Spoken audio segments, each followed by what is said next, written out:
ఎన్నికల సమయం దగ్గర పడుతున్న కొద్దీ డోర్నకల్లో పొలిటికల్ హీట్ పెరుగుతోంది. కాంగ్రెస్ అభ్యర్థిగా మాజీ మంత్రి రెడ్డి నాయక్, టీఆర్ఎస్ నుంచి సత్యవతి రాథోడ్, టీడీపీ అభ్యర్థి జాటూతు రామచంద్రు నాయక్, వైసీపీ అభ్యర్థిగా బానోతు సుజాత, సిపిఎం నుంచి వెంకన్న ఇక్కడ బరిలో నిల్చున్నారు. మాజీ మంత్రి రెడ్డి నాయక్ డోర్నకల్లో వరుసగా 4 సార్లు విజయం సాధించారు. అయితే నియోజకవర్గంలో ఆశించిన స్థాయిలో అభివృద్ధి చేయలేదనే విమర్శ ఆయనపై ఉంది. ఇక సిట్టింగ్ ఎమ్మెల్యేగా ఉన్న సత్యవతి రాథోడ్ సైకిల్ దిగి కారెక్కారు.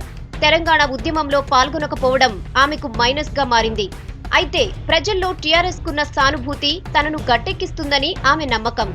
ఇక క్యాడర్ లేక టీడీపీ, వైసీపీ విలవెల్లాడుతున్నాయి. దీంతో అసలు పోరు కాంగ్రెస్, టీఆర్ఎస్ మధ్య సాగనుంది.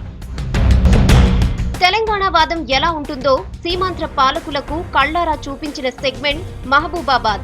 పోరాటాల ఖిల్లాగా పేరొందిన ఈ అసెంబ్లీ సెగ్మెంట్ ని చేజిక్కించుకునేందుకు ప్రధాన పార్టీలు రంగంలోకి దిగాయి. కాంగ్రెస్ నుంచి సిట్టింగ్ ఎమ్మెల్యే మాలోతు కవిత, టీఆర్ఎస్ నుంచి బోనోతు శంకర్ నాయక్, టీడీపీ నుంచి బాలు చౌహాన్, సిపిఎం నుంచి సీతారాం నాయక్, టీడీపీ రెబల్ గా దేవిక పోటీ చేస్తున్నారు. సిట్టింగ్ ఎమ్మెల్యే కావడం మాలోతు కవితకు కలిసొచ్చే అంశం. కాంగ్రెస్ కు ఇక్కడ బలమైన క్యాడర్ ఉంది. అయితే ఈ 5 ఏళ్ల కాలంలో నియోజకవర్గంలో అంతగా అభివృద్ధి జరగకపోవడం కవితకు ప్రతికూలాంశం.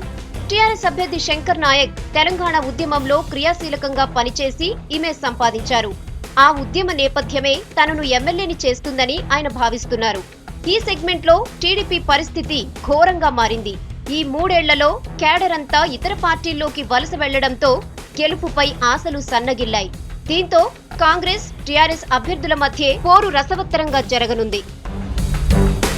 తెలంగాణ వాదం బలంగా ఉన్న మరో సెగ్మెంట్ నర్సంపేట. టీడీపీ నుంచి సిట్టింగ్ ఎమ్మెల్యే రేవూరి ప్రకాష్ రెడ్డి, కాంగ్రెస్ అభ్యర్థిగా కత్తి వెంకటస్వామి, టీఆర్ఎస్ తరపున పెద్ది సుదర్శన్ రెడ్డి పోటీ పడుతున్నారు. వీళ్లతో పాటు కాంగ్రెస్ రెబల్ గా దొంతి మాధవరెడ్డి బరిలో ఉన్నారు.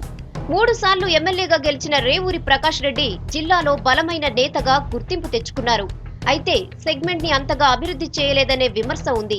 దీనికి తోడు యాంటీ సెంటిమెంట్ మైనస్ గా మారింది. తెలంగాణ లెక్చరర్స్ ఫోరం కన్వీనర్ కత్తి వెంకటస్వామిని కాంగ్రెస్ బరిలోకి దింపింది. తెలంగాణ ఉద్యమంలో కీలక పాత్ర పోషించిన తనకు నర్సంపేట ప్రజలు బ్రహ్మరథం పడతారని భావిస్తున్నారు. అయితే కాంగ్రెస్ రెబల్ అభ్యర్థి దొంతి మాధవరెడ్డి సెగ్మెంట్ లో బలంగా ఉండటం వెంకటస్వామికి మైనస్ గా మారే అవకాశం ఉంది. ఇక టీఆర్ఎస్ నుంచి బరిలోకి దిగుతున్న పెద్ది సుదర్శన్ రెడ్డి కూడా సెంటిమెంట్ నే నమ్ముకుని ప్రచారంతో హోరెత్తిస్తున్నారు. కాంగ్రెస్, టీఆర్ఎస్, టీడీపీతో పాటు ఇండిపెండెంట్ అభ్యర్థి కూడా బలంగా ఉండటంతో ఇక్కడ చతుర్ముఖ పోటీ తప్పేలా లేదు. పరకాల జిల్లాలో మరో హాట్ సెగ్మెంట్ గా గుర్తింపు పొందిన నియోజకవర్గం.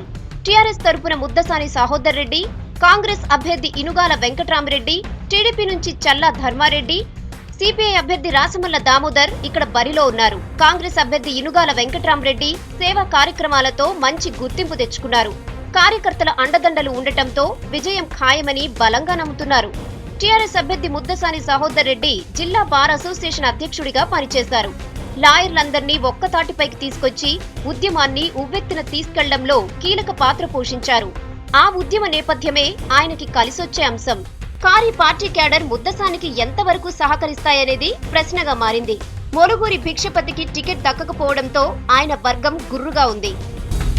సిరుల తల్లి సింగరేణి ఉన్న సెగ్మెంట్ భూపాలపల్లి. ఈ నల్ల బంగారు నేలలో కార్మిక ఓట్లే కీలకం. ఇక్కడి నుంచి కాంగ్రెస్ అభ్యర్థిగా sitting MLA Gandra Venkataramana Reddy, BJP నుంచి గండ్ర సత్యనారాయణరావు, టీఆర్ఎస్ అభ్యర్థిగా సిరికొండ మధుసూదనాచారి బరిలో ఉన్నారు. ప్రభుత్వ చీఫ్ విప్ గా పనిచేసిన గండ్ర నియోజకవర్గాన్ని అంతగా అభివృద్ధి చేయలేదనే విమర్శ ఉంది. మొన్నటిదాకా టీడీపీలో ఉండి ఇప్పుడు కాషాయం కండువా కప్పుకున్న గండ్ర సత్యనారాయణ గెలుపుపై ధీమాతో ఉన్నారు. సత్యనారాయణ పార్టీ మారడంతో క్యాడర్ తన వెంట నడుస్తుందా లేదా అనేది ప్రశ్నగా మారింది. ఇక టీఆర్ఎస్ అభ్యర్థి మధుసూదనాచారి భూపాలపల్లిలో విజయం సాధించేందుకు తీవ్ర స్థాయిలో కసరత్తు చేస్తున్నారు. కాంగ్రెస్, టీడీపీతో పోలిస్తే టీఆర్ఎస్ కి అంతగా క్యాడర్ లేదనే చెప్పాలి. దీంతో ఆయనకు విజయం అంత సులభంగా దక్కేలా లేదు. విలక్షణ తీర్పులకు వేదిక ములుగు అసెంబ్లీ బరిలో కాంగ్రెస్ నుండి పోదెం వీరయ్య, టీఆర్ఎస్ నుంచి అజ్మీరా చందులాల్, టీడీపీ నుంచి సీతక్క పోటీ చేస్తున్నారు. సిట్టింగ్ ఎమ్మెల్యే సీతక్కకు ఇక్కడ అనుకూలాంశాలు బాగానే ఉన్నాయి. గిరిజన తెగకు చెందిన ఆమె కింది స్థాయి నుంచి ఎమ్మెల్యే అయ్యారు. ప్రజలకు ఎప్పుడూ అందుబాటులో ఉంటారనే పేరుంది. ప్రభుత్వానికి వ్యతిరేకంగా ఆమె ఎన్నో ఆందోళన కార్యక్రమాల్లో పాల్గొనడం ఆమెకు కలిసొచ్చే అంశం. అయితే తెలంగాణపై చంద్రబాబు వైఖరి ఆమెకు మైనస్ గా మారే అవకాశం ఉంది. గత ఎన్నికల్లో ఓడిపోయిన పోదెం వీరయ్య ఈసారి మాత్రం ఎలాగైనా గెలవాలనే పట్టుదలతో ఉన్నారు.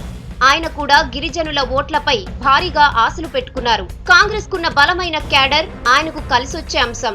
టీఆర్ఎస్ అభ్యర్థి అజ్మీరా చందులాల్ పై స్థానికంగా వ్యతిరేకత ఉంది. కాంగ్రెస్ టీడీపీ అభ్యర్థులతో పోలిస్తే ఆయనకు అంతగా క్యాడర్ కూడా లేదు. మొత్తం 12 శాసనసభ స్థానాలున్న వరంగల్ జిల్లాలో మెజార్టీ స్థానాలు గెలుచుకునేందుకు అన్ని పార్టీలు హోరాహోరీగా తలపడుతున్నాయి. మరి ఓటర్లు ఏ పార్టీకి ఎక్కువ స్థానాల్ని కట్టబెడతారో చూడాలి.